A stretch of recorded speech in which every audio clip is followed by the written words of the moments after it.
is it? You're locked into the Flagship, an Ole Miss podcast powered by College Corner. Here we go. 1, 2, 3. Get your daily Rebel sports fix at the Ole Miss Spirit, omspirit.com. Welcome in to this Tuesday edition of the Flagship. I'm your host, Zach Berry. It's been a minute since we've been with you. I was out of town last week, so we did not have a Hit That Line recording on the back second half of the week. But we're back in the studio now, coming to you from the College Corner studio, our title sponsor here. 3 locations, Oxford, Ridgeland, Flowood. If you can't get to any of those, you can check them out at collegecornerstore.com. The brand new one in Oxford's fantastic. It's on Sisk Avenue, 4,000 plus square feet. Scott and the folks take care of us, and they will take care of you. Podcast is also brought to you by our good buddy Drew Moak and USA Benefits Group. If you're looking to cut those health insurance premiums 20 to 30% with Drew Moak, you can give him a call today and get your free quote. That's 601-953-8449. Or check him out, usabg.com/DMOAK. We also want to give a shout out to our main man, Greg Jones and LB's Meat Market on 2008 University Avenue, that is, across from Kroger in Oxford, Mississippi. They have the best cuts in town. Make sure to go check them out and get everything you need for your grilling pleasure. If you're wanting to get outside, fire up the grill as the weather is starting to turn a little bit, you can do that. Got $10 lane train specials, $2 off everything in the freezer, and you can now text them to place your order for pickup. All right, let's get into today's show. Ole Miss obviously coming off a loss. It was an interesting game. That was kind of what I took away from it. It was a disappointing, sure. Obviously if you're an Ole Miss fan, you want to win. Right off the bat, I'll say this. I don't think Kentucky's getting enough credit for just how good that front seven is. Ole Miss didn't execute. Ole Miss had some interesting play calling decisions. There were some breaks that went Kentucky's way. There was quite the fortuitous bounce for the go-ahead and eventual game-winning touchdown. And there were some choices made by the officials that were interesting, but the game was won up front in the trenches. Deion Walker and the rest of the bunch in the interior really gave Ole Miss fits. And, I think a lot of this is being made into, Ole Miss, all the hype, and they didn't come through, and, maybe they're not as good as we thought they were, and all this. I think Kentucky deserves a lot of credit for the game plan and executing and being able to just really take Ole Miss out of its game. I think Ole Miss was kind of shocked. I think that first drive, Ole Miss just goes tempo straight down the field, no problem. I was quite perplexed that Ole Miss did not stick with tempo. I think that was the answer. Kentucky's defensive line, bigger guys, they were clearly winded on that first drive, and Ole Miss decided not to stick with it for whatever reason. And here, sitting here today, 4-1.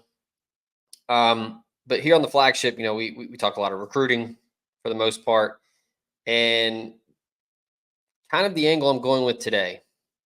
A lot has been made about the transfer portal and how Lane Kiffin's been able to fill holes and find impact players through the portal, and he's done a nice job. Ole Miss has really leaned on NIL and the Grove Collective, and the Grove Collective has come through. The fans have come through. And Ole Miss has been able to put together what I still think is a championship roster. I mean, there are people out there that are saying the season's over. The dream is dead. No, you go out and win on Saturday in Columbia, South Carolina, and everything's A-okay. You're back on track.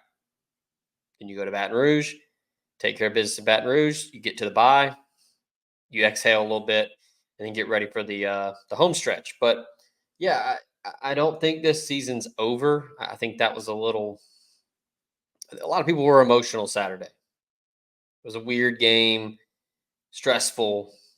I think Ole Miss fans are really anxious now to see how this team is going to respond. And I think the big thing for, kind of the theme for me this week for Ole Miss is culture. They talk a lot about the culture um, with the recruiting, with the portal, with NIL. Got a lot of impact dudes that are transfers, but there are some that are multi-year transfers. The Jordan Watkins, the Jackson Darts, the Jared Ivies, the JJ Pegues, the Trey Harris, the Caden Priest Corns, Akilo Stones, the John Saunders. I mean, the list goes on and on. I've probably definitely forgotten a couple. Kari Coleman, TJ Daughtery. A lot of these transfers are in their second, some are in their third. They're not just 1-year rentals. I mean, there are some 1-year rentals, but for the majority of this roster, the majority of the 22, the guys that are in that starting spot, so a lot of experience and a lot of experience in Oxford in that locker room. And I think that you hear the coaches talk about it, you hear the players talk about it. I hear recruits talk about it when they go visit Ole Miss. They talk about the culture a lot. They talk about how you can sense the culture, you can sense the family bond, the cohesiveness with this roster, despite all of the transfers. That's a testament to the staff. It's a testament to the players. This week is when that is going to truly be tested. If you're Ole Miss, you need that culture to come up big this week. You need the leaders to step up. Because look, last week's done. The game's over. Kentucky got the win. Can't do anything about it anymore. You got to move forward.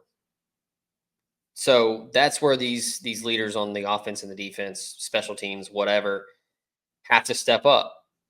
I saw that it was reported earlier today that Jackson Dart held an all-offense meeting to talk about the game and to discuss, what went wrong, what happened, what they did well, what they didn't do well. I wasn't in the meeting. I'm sure that's probably the gist of it, but it's probably going to be a lot of, hey, we got to correct this and we got to do it fast because Saturday's not a gimme. You're going into Williams-Brice Stadium, a place that is a notorious house of horrors for people, Ole Miss in particular. 2009, a lot of dreams were dashed that night. Alabama's gone there and lost when Alabama was Alabama with Nick Saban. You've had Georgia go in there and lose. I mean, it's not going to be easy. Now, I don't think South Carolina's front seven is as good as Kentucky. Everything's not, in a vacuum. So I know people are going to say, well, South Carolina blew out Kentucky. Well, sure. But, these games are, this is why you play the game. So this is why college football sometimes is a really wacky and crazy sport. And it doesn't make any sense. Ole Miss goes out and wins by 2-3 scores on Saturday. Sure, it doesn't make sense because Ole Miss just lost to the team that South Carolina demolished. But hey, I mean, that was a couple weeks ago. And now it's time for this Ole Miss team to really show some true colors here. Let's see what that culture is. Let's see what these leaders are all about. Because that's what's going to make Saturday that's I don't want to say make or break, but that's going to be a big part of it. We talk a lot about baseball, and baseball is just it's between the ears. It's a mental sport. It is it's a sport that, hey, if you're good 3 out of 10 times, you're elite. Pete Rose just passed away this week. Pete Rose was pretty successful 3 out of 10 times his whole career, and he's not in the Hall of Fame. He should be, but all-time hits leader for a reason. It's a mental game. It's a game of failure. You're going to fail more than you succeed in baseball.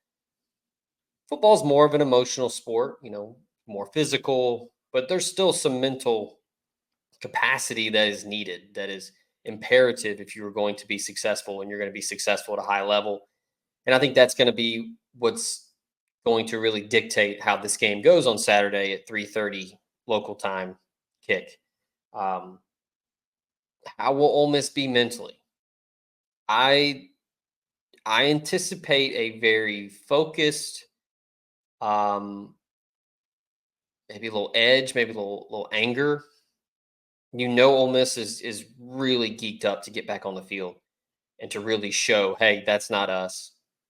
You know, hat tip to Kentucky. They deserved it that day. But Ole Miss is, the players are getting out there, hey, this is who we are. I think that's where the culture comes in. And it can't, one thing that I think is big for players and coaches. I used to say this to the kids that I used to coach in baseball. Hey, I can't want it more than you. You got to want it. And I think that's where the coaches can say as much as they want. They can hammer it home about, hey, this is your time to go out and prove everybody wrong. And hey, everybody's maybe people are doubting you now. You're not getting as much hype. You're not getting as much respect. you know, Go out there and want it. Go out there and, be excited to prove everybody wrong. And I think that's what Ole Miss is got to prepare itself to do, because South Carolina's going to be on the other side and they're going to try to win, because South Carolina is in a good spot. I think, they were really, really screwed out of that LSU game. There were some incredibly bad calls in that game. But 3-1, Ole Miss is 4-1. South Carolina's coming off a bye, so they're going to be fresh. It appears that Lenore Sellers will be back. Still not sure about Rocket Sanders. He may or may not be back. But hey, it doesn't matter if you're Ole Miss. You got to go out there and show that you're ready. And I think that that's where this culture comes in, and these transfers that all came in, and all kind of hey, like this is where we want to be.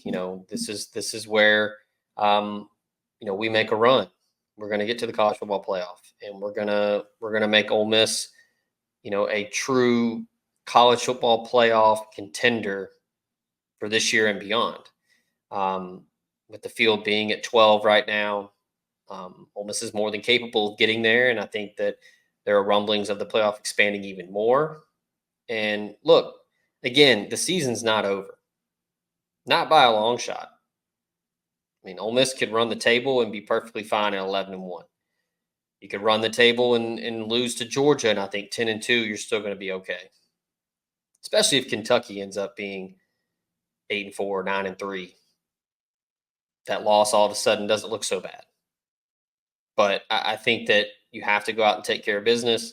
I don't like using the term, control your own destiny, because by definition you can't control destiny. But Ole Miss everything is in front of you if you're Ole Miss, and you can go out and you can handle business on Saturday. Then you can get back, get ready for LSU, go down to Baton Rouge and handle business.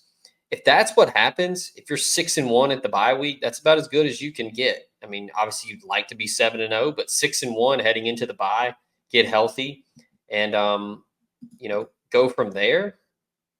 Because look, you get prepared to come back home for Oklahoma Ole Miss.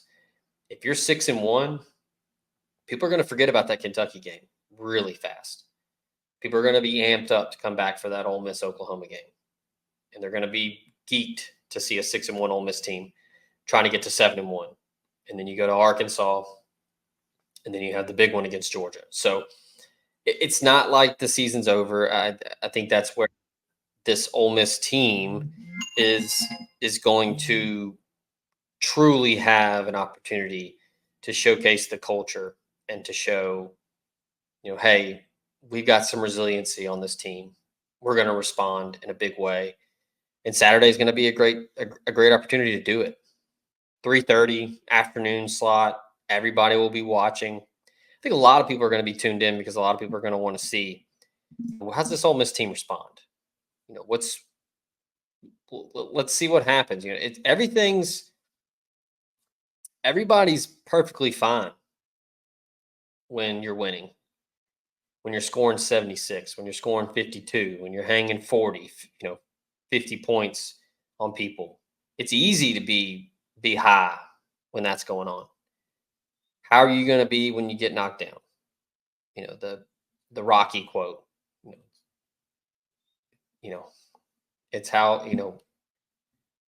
about how hard you can get hit and keep going, that sort of thing.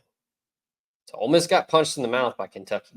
How are they going to get back off the mat, get off that stool in the corner, hit those gloves together and come back out fighting, or going to go the other way?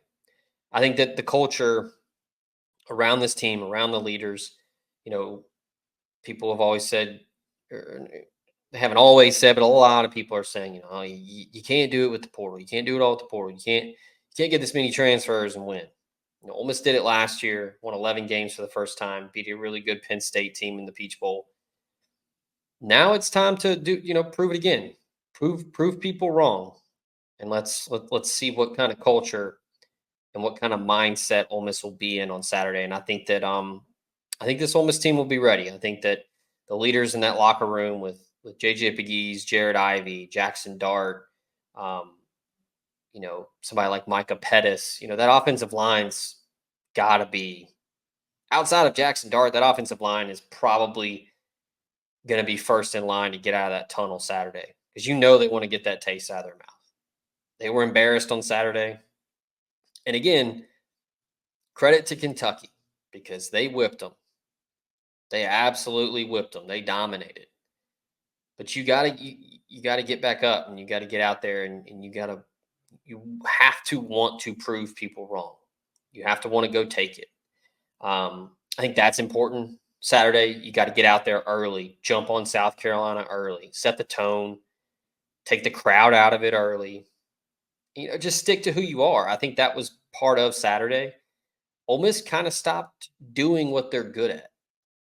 They kind of got out of their, Kentucky challenged them, and I think Ole Miss kind of steered away from its identity a little bit.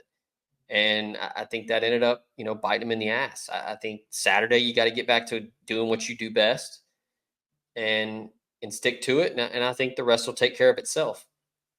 So I'm excited to see how this culture brings this team back. I'm not going to say from the grave, but again, you got knocked down. You're on the mat. Get up. And let's see what happens. So I'm excited to see this Ole Miss team on Saturday. Like I said, 3:30 Eastern, Ole Miss at South Carolina. It's going to be a good one. South Carolina appears to be back to full strength. So yeah, it's going to be a fun game. I'm excited to see this Ole Miss team and how it responds, because I know Lane Kiffin wants to get the taste out of his mouth. Jackson Dart, that offense, because the defense played really well on Saturday. The defense did all you needed. For everybody to be as emotional and as down in the dumps, 3-point loss. Had the ball with a chance to win the game. It'd be different if Kentucky hung 40 on you and you only scored 17. No, the defense did its job. So now it's like, okay, let's get back to our roots here. Let's stick to what we do best, and let's utilize this culture that has been cultivated in that locker room to bounce back in a big way. So I'm excited to see Ole Miss bounce back on Saturday. I anticipate the Rebels will bounce back. It's going to be a fun one. So appreciate everybody tuning in for this Tuesday edition of the Flagship. Again, shout out to our friends at College Corner, USA Benefits Group, LB's Meat Market, Roback. Go to roback.com, use promo code JUICE, you get 20% off. Our friends at homefieldapparel.com, proud sponsor of the Hit That Line that we record each and every week. We will be back this week. We will be recording that before I hit the road, heading to Columbia. We will have a Twitch stream, Ole Miss versus South Carolina. That will be up on Thursday. But yeah, make sure to go to homefieldapparel.com. Use promo code LASTDANCE24. You get 15% off your first purchase. So appreciate all the sponsors that make it possible. Appreciate you tuning in, whether you're on Spotify, Apple Podcasts, YouTube, however you get it. We appreciate you. And we will be back later this week as we pick lines for week 6 on another hit that line. So I'm Zach. This has been the Flagship. Appreciate you. Till next time, we out of here.